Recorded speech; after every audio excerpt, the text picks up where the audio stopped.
All right, welcome to Blue Lotus MTG. I'm your host, Scott. Have you ever wondered, oh man, I really need to make a Final Fantasy deck, but those precons just didn't do it for me? Well, we got a deck tech for you with Tifa Lockhart, $50 budget deck tech. Let's go over that today. It'll definitely be a lot stronger than one of the precons right out the box, but it's going to be a budget version, so there's definitely some upgrades you can add later. But so $50 budget, but it actually comes in at $44.72 according to TCG Player. So let's read Tifa Lockhart. Tifa Lockhart, 1 and a green for a 1/2 human monk.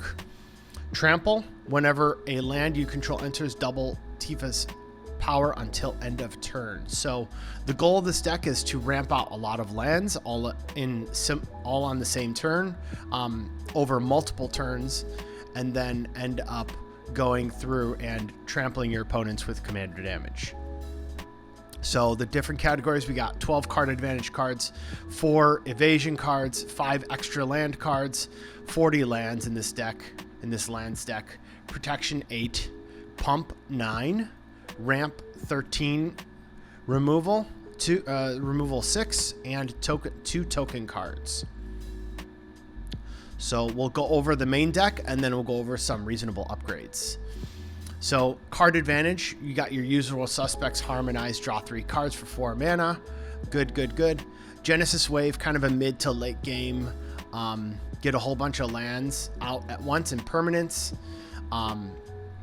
Hunter's Insight's going to draw you cards when you connect. Hunter's Prowess is going to give a +3/+3 trample, and will get you cards when you connect for 5 mana, which is very reasonable. Kind of refill your hand mid-game. Quirion Ranger is going to return forest back to hand. Abundance will let you choose lands or non-lands, and then if you're in mid-game or late game, then it will allow you to sculpt what you do draw.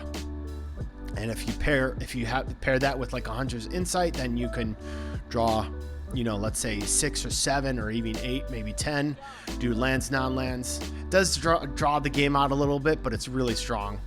Augur of Autumn lets you look at the top card of your library and play lands from there. The Coven ability is probably not going to be very relevant in this deck because there's only 14 creatures in the deck. Soul's Majesty is going to draw you cards after you've ramped that turn, so you ramp out some cards. Draw cards equal to target creature's power. Courser of Krufix, yet another top deck manipulation card, also giving you a little bit of life when lands enter. Garak, you'll probably just instantly, the +1's not really relevant. You're going to instantly -3 to draw cards equal to the greatest power among creatures you control. Lifestream's Blessing, similar. Another powers matters draw. Draw X cards where X is the greatest power among creatures you control as you cast a spell. If you cast it from Foretell, then you gain twice X life. And finally, Rishkar's Expertise, 6 mana, 4 and 2 green. Draw cards equal to the greatest power among creatures you control, then you get a free cast of 5 or less. So that's pretty sweet. So that's 12 card advantage cards. Let's go into evasion. Probably a low category. You might want to bump this up if the deck plays not a lot of you're not able to get through, so maybe cut a couple of extra land cards for evasion cards. But summon Fat Chocobo, creatures gain trample, get a bird. Key to the City, discard a card up to 1 target creature can't be blocked this turn. So Tifa, and then when it untaps, you pay 2, draw a card. You'll have plenty of mana to do that. Rancor, just an all-around good stompy deck. It gives Tifa a +2 static bonus to her power, and then trample as well.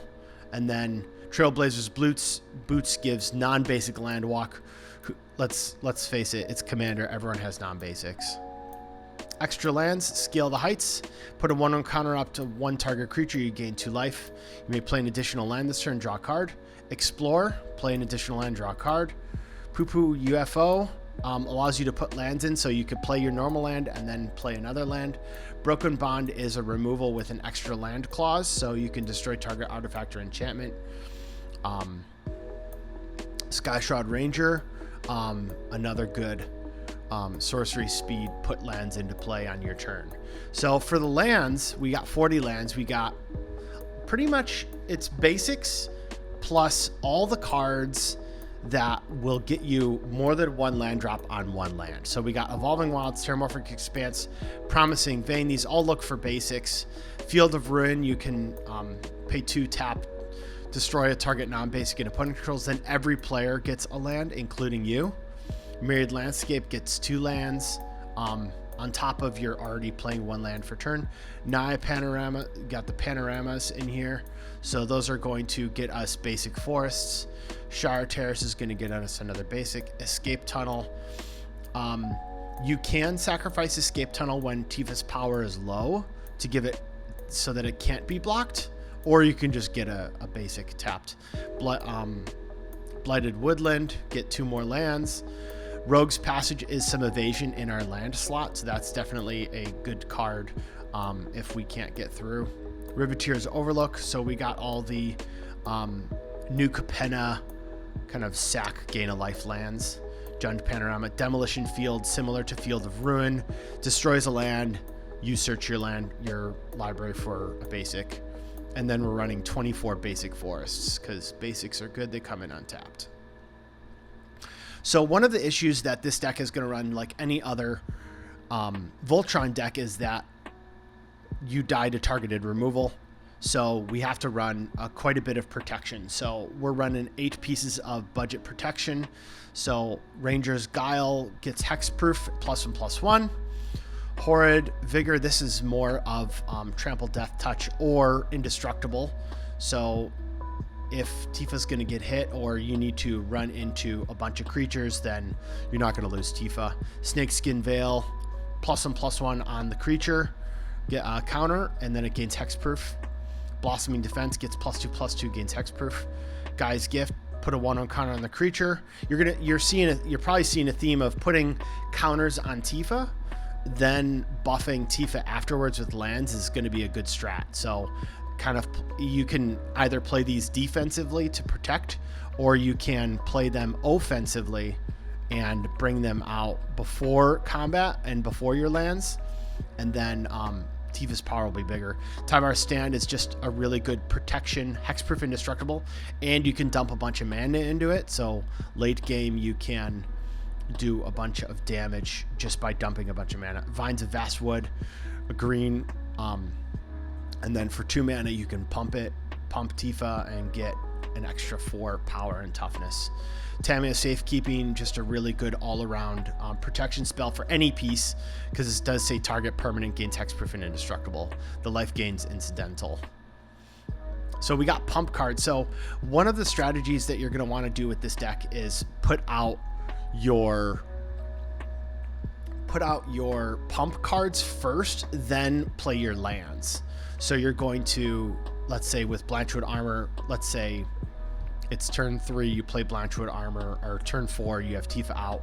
You have 4 forests or 3 forests, and then Tifa gets +3/+3, +4/+4. You drop a land, then Tifa's a 10/10, from a 1 to a 5 to a 10. So with 1 land drop, you have 10 trample damage going on. Invigorate's essentially free if you're willing to give one opponent 3 life. So that gives +4/+4. I'm going to mess this one up, Shoot Puff. Whenever land controls, put a 1/1 counter on Tifa. Not the bottom part is not very relevant. Tifa's Limit Break, you can dump a bunch of mana to triple, double, or just give it +2/+2. Retreat to Kazandu puts 1/1 counters on Tifa, or late game if you're running low on life because you're getting attacked a lot, then you can gain some life. Forgotten Ancient is going to be playing off your opponent's turns, then you can move those counters onto Tifa. Primal Bellow is just a static, gets a buff for each force you control, so it's similar to Blanchard Armor, but it's an instant for 1 mana. I believe it's pronounced Sats Katsroy. So you can search for a basic land, reveal it, put it into your hand, so you're going to get a land. And then you put counters on target creature, then double the number of 1/1 counters. So if Sats goes unanswered and Tifa goes unanswered, then you're going to have a really big Tifa. Hydra's growth is similar, so you put a 1/1 counter on an enchanted creature, and then at your upkeep you double the counters. So over a number of turns it becomes demonstrably large. So we got 13 ramp cards. We got Prishi's Wanderings, searching a land for a basic. We have no towns in this deck. Colony Heart Expedition's good to kind of stockpile counters on it, and then when you remove 3 counters you can get 2 basic lands, so you can stockpile your land drops to be used all at once. Reach the Horizon is essentially an explosive vegetation. We got Wood Elves making a forest come in untapped. Explosive Vegetation, search 2 basics to the battlefield tapped. Migration Path, similar, but it also has cycling. Who cycles that, really? Springbloom Druid, you sack a land, you get 2 lands, so you're up 1 land, but you're up 2 landfall triggers. Sakura Tribe Elder, or Steve, brings you the 1 land and can also block. Harrow, again, sacks a land, get 2 landfall triggers. Cultivate, gets 1 land to the battlefield, 1 land to hand. Same with Kodama's Reach. Scotchard Claim is probably the best, one of the best ramp cards in the deck because it gets 2 forest untapped. And then Boundless Realms has the highest ceiling, so you search your library for up to X basic land cards, where X is the number of lands you control. Put them onto the battlefield tapped. So if you got 7 lands, you get 7 landfall triggers. That's 7 doubles on Tifa. That's a lot of trample damage. We got 6 pieces of removal. Return to Nature. You're probably going to be concerned about things like Darksteel Mutation or Pacify, depending on the meta you're playing in. So a little worried about can't attack or block effects. So definitely Return to Nature and Crows and Grip are really important. Chocobo Kick, if you use the kicker, returns a land you control to its owner's hand. So you get another landfall. Target creature you control deals damage equal to its power to target creature an opponent controls. If it was kicked, it deals twice as much. So Choco Kick, just get rid of a creature, main 1, attack, get through. Ram Through, target creature you control deals damage equal to its power to target creature you don't control. If the creature you control is trample, excess damage is dealt to the controller. So if you have, let's say in the wild scenario, you have 100 Tifa, and you just destroy, deal damage to one of their creatures, and then the excess is dealt to the controller. They can't withstand 90 excess damage. It's a non-combat way to get through. Beast Within's just good because it gets rid of any target permanent, any problematic permanent. Crows and Grip, Split Second is really strong, and Ken's Transformation kind of neuters one of your opponent's creatures, and it still draws an extra card. Finally, we have some token makers. So we have the Avenger of Zendikar, so this is kind of backup plan. So make some plants, more landfall, get a whole bunch of big plants. And finally, for the strongest, probably the best card in the deck is Scoot Swarm. So if Tifa gets answered too many times, but you still have enough lands, then you can just go on Scoot Swarm route and then just start, destroying your opponents with a whole bunch of scoots. Oh, let's go back here. Okay. So we got 7 tokens. All right, so that's the main deck. That's 100 cards, $44.72. Now, if we want to upgrade this a little bit, we can go to our considering section. So we have mid-budget upgrades. So far, this deck has no game changers, but there is one game changer in these mid-budget upgrades. So this Entish Restoration, is $1.74, so not breaking the budget with this card. Sacrifice a land, search your library of up to 2 basics, put them onto the battlefield, tap, then shuffle if you control a creature with power 4 or greater. So if you have enough buff cards out, then Tifa's going to get buffed up, and then you're going to get 3 basics and get buffed even more. Crop Rotation's just good to get an extra landfall in this deck if you decide to splurge and get some other really powerful utility lands. Then you can Crop Rotation into those. Crop Rotation's $3.23, not breaking the bank. Sword of the Animus does put us over our $50 limit. This is $7 card. So equipped creature gets +1/+1. Whenever a equipped creature attacks you, search your library for a basic, put on the battlefield tapped. So more landfall along with playing lands and ramping. Azusa allows you to play additional lands, again, $8. So the rest of the cards from here on will break the $50 budget, but if you're looking to spend a little bit more, then these are definitely some good upgrades. Ancient Green Warden is going to double Tifa's landfall doubling ability. So whenever she triggers, then you're going to get an extra trigger. And then in the case where you start running fetches, then you can play those from the graveyard. I didn't put those in any of the upgrades. And then finally, we have unreasonable upgrades. So these cards are really expensive for the definitely not budget friendly, but they're really good and would be amazing in this deck. So Exploration allows you to play an additional land on each of your turns. That's $20. Shadow Spear gives trample and lifelink. So one of the downsides to this having so few creatures is you're going to be open to attacks a lot. Especially green doesn't have a lot of ways to give vigilance. There's a few old cards, but we didn't include them in this list. So giving lifelink will help keep you in the game. Scape Shift, $44. Sacrifice any number of lands. Search your library for up to that many. So you're going to get minimum 7 to 10 landfall triggers. And then that's just going to be enough to end it for one of your opponents. Bristly Bill, Spine Sower. Whenever a land enters, put a 1/1 counter on target creature, and then you can dump more mana into the ability for 3 green, double the number of 1/1s on each creature you control. And finally, for our last card is the Scythecat Cub.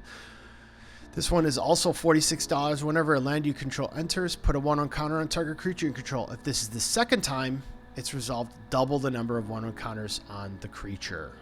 So this is a pretty decent list. I think that you will get a lot more game for your money for this $50 budget than some of those precons. This one will have better synergy than the rest of the precons for Final Fantasy, and will definitely be one-shotting opponents out of nowhere. So definitely a scary commander and a pretty good deck tech. So thank you so much for listening to my first video. I really appreciate you. If you could like and subscribe, that'd be amazing. Get more budget content in the future and just more general MTG content. I really appreciate you. Thank you so much. Have a great day.